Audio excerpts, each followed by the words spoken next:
예, 오늘의 모닝 브리핑 시작하겠습니다. 엔비디아를 비롯한 일부 AI주가 올라가고 또 대규모 M&A 보도가 나오면서 지수가 올라가는 그런 모습을 보였는데, 다만 이제 셧다운 관련된 우려가 있다 보니까 이제 지수 상승폭이 제한됐습니다. 우리 증시는 이제 정책 기대감, 반도체 실적 전망에 이제 올라갔는데, 뭐 흐름이 좀 이어질 수 있을지 좀 봐야 될 것 같고, 특히 이제 외국인들이 시장을 주도했었잖아요. 그러니까 어제 같은 매수가 계속해서 이어질 수 있느냐. 특히 이제 분기 마지막 날이라서 마지막 날 수급 변수도 어떻게 돌아가는지는 좀 주목을 해봐야 될 것 같습니다. 우선 미증시는 뭐 상승했는데 나스닥이 조금 더 많이 올라갔죠. 근데 전체적으로 보면 상승한 업종이 더 많았어요. 그러니까 국제유가 빠지면서 에너지 업종이 1.9% 빠지고 통신 서비스 관련해서 이제 이게 0.45% 빠진 걸 제외하고는 대부분 다 올랐거든요. 근데 오른 폭이 미미했습니다. 뭐 0.5% 정도가 가장 많이 올라갔으니까 전체적으로 금리 빠지고 AI주도 올라가고 하면서 이제 반등을 했는데, 이제 반등하면서 좀 조심스러운 측면도 있었다, 이렇게 보면 될 것 같은데, 뭐 이슈들을 보면 우선 대규모 M&A가 있었습니다. 우리가 EA, 굉장히 유명한 어떤 게임 업체잖아요. EA가 이제 사우디 국부펀드가 주도하는 컨소시엄에 매각이 되고 이게 비상장사로 전환이 된다, 이런 보도가 나왔거든요. 그러니까 규모가 이제 550억 달러 정도의 이제 매각이 되는 건데, 통상적으로 대규모 M&A는 시장에 돈이 잘 돈다, 그리고 이제 사는 쪽 입장에서는 경기에 대한 자신감이 있으니까 대규모로 돈을 투자하는 거지, 이렇게 해석을 하거든요. 그래서 경기가 좋다라는 신호로 봅니다. 근데 이게 참고로 저 국부펀드가 주도하는 컨소시엄 안에 이제 어떤 회사 하나, 근데 그 회사 CEO가 트럼프 사위예요. 예, 쿠슈너라고 예전에 일기 때는 굉장히 정치적인 활동도 했던 사람인데, 어쨌든 이제 트럼프 사위가 참여한 컨소시엄에 저 회사가 매각이 됐다. 그러니까 이런 이제 뉴스가 하나 있었고요. 그다음에 AI주들이 이제 또 일부 반등, 특히 이제 엔비디아가 오늘 반등을 하면서 지수를 끌어올리는 데 영향을 줬는데, 바클레이즈에서 이제 AI 투자 이슈 둔화될 기미가 없다, 관련된 종목군들 계속해서 살펴봐야 된다, 이런 취지의 어떤 내용을 올렸고요. 그 다음에 셧다운 우려가 계속 제기가 되고 있잖아요. 그런데 이제 오늘 노동통계국에서 만약에 셧다운이 되면 고용지표 이번 주에 발표 못한다, 그리고 이제 물가지표 CPI, PPI 이것도 이제 여기서 나오잖아요. 그러니까 물가지표 발표 못한다, 그것은 물론이고 데이터 수집도 중단이 된다, 이렇게 이제 공개를 했거든요. 그러니까 지금 이번 주 발표는 어렵게 되는 건데, 이렇게 되면 그 미국 그 FOMC 회의 전에 데이터 발표가 줄줄이 중단되는 거예요. 그러면 데이터가 없는데 10월에 금리를 어떻게 내리나, 그러니까 이렇게 될 수 있거든요. 그러니까 셧다운이 만약에 이어지게 될 경우에 미국 금리 인하에도 영향을 줄 수도 있다, 이런 주장들도 일부에서는 나오곤 있습니다. 다만 이제 여전히 증시 큰 흐름에는 문제가 없다, 이런 주장들이 많이 나오는데, 이제 골드만삭스에서는 경제가 양호하고 경기 침체 없는 금리 인하가 단행이 됐다, 글로벌 증시 연말까지 계속 올라갈 거다, 그러니까 이런 주장을 했고요. 도이치뱅크에서는 기업들의 실적이 양호하고 자사주 매입이 계속 이어지고 있어서 S&P 500 지수가 연말에 7,000포인트까지 올라갈 수 있다, 이런 내용들도 이제 공개를 했습니다. 근데 오늘 좀 특이한 기사가 하나 야후에서 나왔는데, 그 한국하고 일본이 미국에 투자하기로 한 이제 뭐 약속했다고 자기들은 주장하는 이제 9천억 달러 관련해서 이제 좀 불분명해졌다, 그러니까 이런 내용들이 있더라고요. 예를 들어서 우리나라 같은 경우는 그 현실적으로 외환 보유고의 상당 부분을 직접 투자를 어떻게 하느냐, 그러니까 투자하는 방식이 이견이 있어서 저거 그대로 미국이 주장하는 대로 가기 어렵다, 이런 주장을 하고 있다고 하고, 그런 식으로 보도가 나왔고, 그다음에 일본 같은 경우도 그대로 저걸 갖다가 투자할 수 있는지 재검토해야 된다, 이런 주장들이 나오고 있다라는 거예요. 그래서 저게 이제 제대로 실행이 될지는 잘 모르겠다, 그러니까 이게 좀 이슈가 된 모양이더라고요. 그래서 이런 보도도 일부에서는 나왔습니다. 자, 오늘 또 하나 이제 시장이 오를 수 있는데 영향을 준 건 이제 국채금리인데, 국채금리 10년물 기준으로 4.2%까지 올라갔었잖아요. 근데 이제 오늘 추가로 빠졌거든요. 그러니까 지난주에 미국의 대규모 국채 발행이 있었고, 또 회사채 발행도 지난주에 좀 몰려 있었거든요. 그래서 아마 그 일정 때문에 제가 국채금리가 좀 올라간 것 같다고. 그래서 만약에 이번 주에는 주요 국채 발행이 규모가 큰 게 별로 없습니다. 그래서 이번 주에는 조금 금리가 빠질 수도 있을 것 같다라고 말씀을 드렸었는데, 근데 그럼에도 불구하고 올라가면 좀 이상해지는 거거든요. 근데 다행스럽게도 오늘 금리가 내려왔습니다. 그리고 연준 인사들 발언은 좀 엇갈렸어요. 예, 존 윌리엄스 뉴욕 연은 총재죠. 이 사람은 항상 투표권이 있는, 보통 뭐 연준의 2인자 막 이렇게 불리우는 사람인데, 인플레이션 확대 조짐이 없다. 그리고 이제 고용 위험은 커졌다. 그래서 고용이 지나치게 악화되는 거 원하지 않아. 그러니까 한마디로 금리 내려야 돼. 이런 식으로 해석될 수 있는 발언을 했고요. 반면에 이제 다른 연준 인사들은 신중론, 그러니까 베스에맥 같은 경우는 고용은 양호한데 인플레이션은 목표 대비 높다. 그러니까 이 얘기는 금리 일단은 좀 지켜봐야 되지 않나 이런 취지죠. 그리고 알베르토 무살렘 같은 경우도 추가 인하가 열려 있긴 하지만 신중하게 결정을 해야 된다. 지금 인플레이션 때문에. 그러니까 이렇게 주장을 했습니다. 그래서 의견들이 좀 엇갈렸는데 아무래도 존 윌리엄스가 가장 파워가 센 사람이니까 그 영향을 좀 일부 받아서 금리가 좀 빠진 거 아닌가 이렇게 또 해석을 하는 것 같습니다. 뭐 주요 종목은 대형주 중에서는 이제 엔비디아가 장중에 더 많이 올랐었는데 이제 뒷부분에서 조금 이제 상승폭이 둔화가 됐고요. 그다음에 이제 애플 빠지고 이렇게 좀 종목별로 좀 엇갈렸습니다. 시총 상위 중에서 올라간 게 4개 정도였어요. 제프리스에서 엔비디아 목표 주가를 220달러로 상향을 하는 그렇게 뭐 보고서를 냈고 또 번스타인에서도 매수 유지한다 이런 어떤 내용의 보고서가 나왔거든요.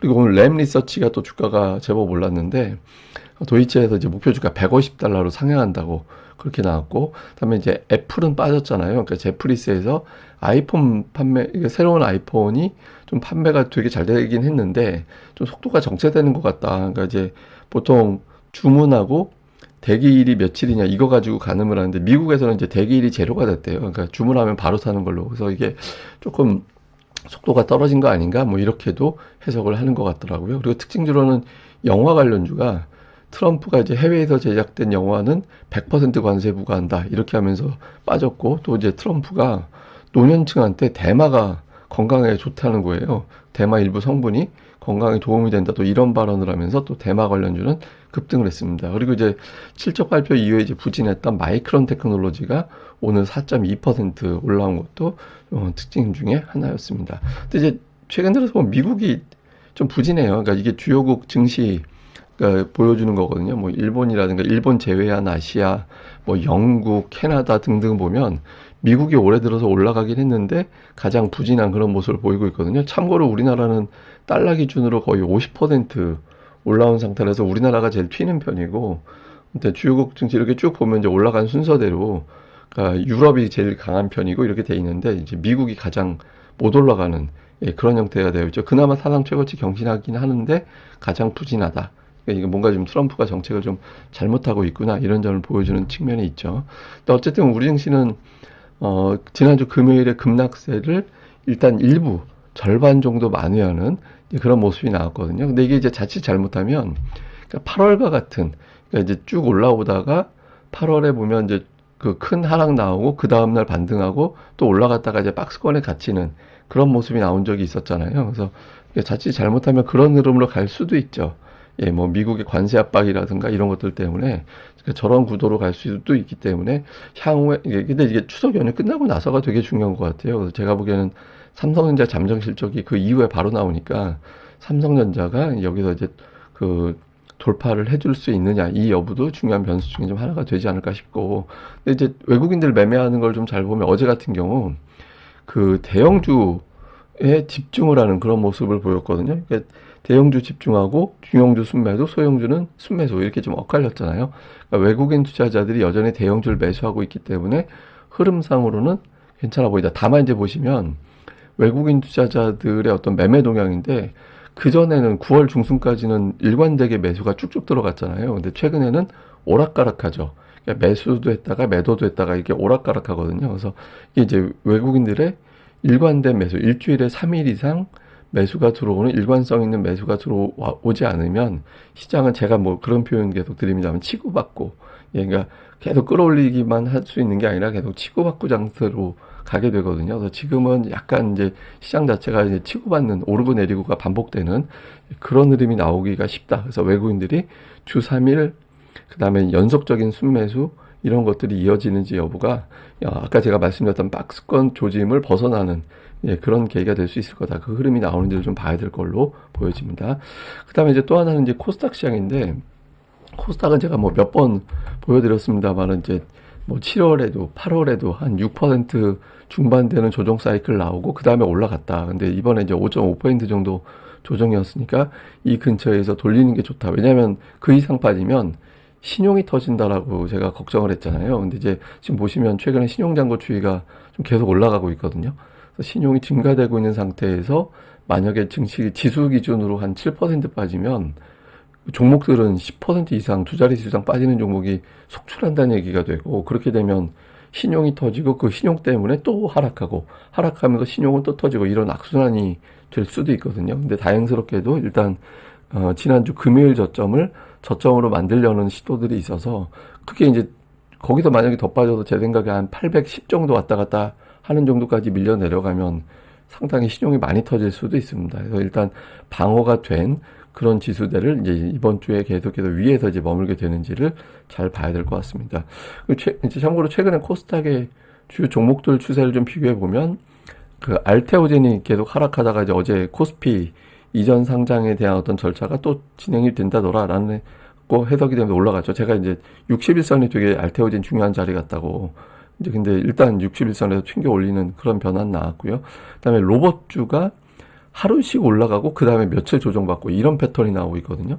그래서 어쨌든 레인보우 로봇이 어제 좀 빠졌고, 그 다음에 반도체 쪽은 9월 들어서 가장 강했죠. 유진테크가 강했다가 이제 최근에 조정 나왔었는데 어제 다시 4% 올라갔고, 엔터주는 아직은 좀 오락가락하는 그런 모습이었고, 조선 부품 뭐 이런 성광밴드 이런 종목군들 같은 경우는 아직까지는 추세적으로 올라가기보다는 이제 산발적으로 올라갔다가 또 늘렸다가 이런 패턴이 나오고 있거든요. 현재 주요 업종별 추이가 이렇게 돌아가고 있는데, 이 구도에서 한두 개 정도는 좀 변화가 생길 수도 있을 것 같습니다. 그래서 요 흐름이 어느 쪽에 따박따박 외국인, 특히 이제 기관들의 매수가 들어가는지, 그러니까 이 부분을 잘 살펴보는 게 필요할 것 같습니다. 자, 뭐 요약을 해보면, 그냥 요거보다는, 예, 그러니까 이게 이제 오늘 제일 마지막 걸 좀 주목해 봐야 될 것 같아요. 그러니까 3분기 마지막 거래일이거든요. 그러니까 3분기 마지막 거래일이 되고 있고, 이제 이건 두 가지 의미가 다 되죠. 그러니까 수익을 확정한다라는 것도 있을 수 있겠지만, 한편으로는 그 윈도 드레싱, 그러니까 종목들별로는 어떤 수급의 어떤 변화가 많이 요란하게 나오는 그런 날이라고 봐야 되거든요. 근데 이제 결제일 기준으로는 어제부터가 4분기 편입하는 게 돼요. 그러니까 어제부터 매수하면 이제 편입이 4분기 포트폴리오 편입하는 걸로 되거든요. 그래서 기관 투자자들이 어제부터 좀 매수가 진행이 되는, 이제 계속, 그러니까 어제를 걸쳐서 계속 매수가 진행되는 그런 종목군들에 대해서는 계속해서 좀 관심을 가져볼 필요가 있다. 그리고 어제 같은 경우는 반도체, 네이버, 일부 제약주들이 움직였는데, 그 외에 이제 조금 시황상 중요한 종목군들이 있잖아요. 뭐 정책 관련해서 뭐 예를 들어서 뭐 지주사라든가, 어제 뭐 올라가긴 했지만 뭐 증권주, 라든가 뭐 이런 등등의 종목군들, 이런 것들의 어떤 변화가 생기는지 여부도 계속해서 주목해 보는 게 중요할 것 같습니다. 예, 근데 이거는 이제 뭐냐면, 그 글로벌 중앙은행들 중에서 6개월 이내에 금리 인하한 중앙은행의 비율, 이걸 보여주는 거거든요. 근데 전 세계 중앙은행 중에 82%가 6개월 이내에 금리를 내린 적이 있어요. 근데 이게 되게 특이한 게, 이렇게 금리를 내릴 때는 대부분 다 경기 침체 국면이었거든요. 근데 경기 침체 국면에서 이렇게 금리를 내렸었는데, 지금은 그 단계가 아닌 상태에서 금리가 내려간 거예요. 그래서 이게 좋게 보면 굉장히 유동성이 풍부해지겠다. 유동성이 풍부해지면서 주식시장을 끌어올리겠구나라는 점이 중요한 어떤 대목으로 볼 수는 있거든요. 근데 이제 이게 뭐 나쁘게 보면 뭔가 좀 안 좋은 조짐이 있으니까 내리는 건가, 이렇게 보는 시각도 분명히 있죠. 그러니까 현재까지로는 우리가 보통 M2라고 표현합니다만, 이제 유동성이 계속 증가되고 있고, 그 유동성에 의해서 증시가 쉽게 추세가 반전되지는 않을 것 같다라는 믿음이 있어서, 뭐 계속해서 이제 종목에 집중해야 될 때가 아닌가, 일단은 그렇게 보고는 있습니다. 근데 여기서 이제 경기 침체를 유발하는 몇 가지 시그널이 나오게 되는지는 우리가 방심하지 말고 계속 체크는 해봐야겠죠. 근데 어쨌든 지금은 시황보다 종목을 계속해서 집중해야 될 때다라는 점 다시 한번 설명드리도록 하겠습니다. 예, 그럼 또 하루 또 잘 보내시고요. 저는 또 다음에 뵙겠습니다.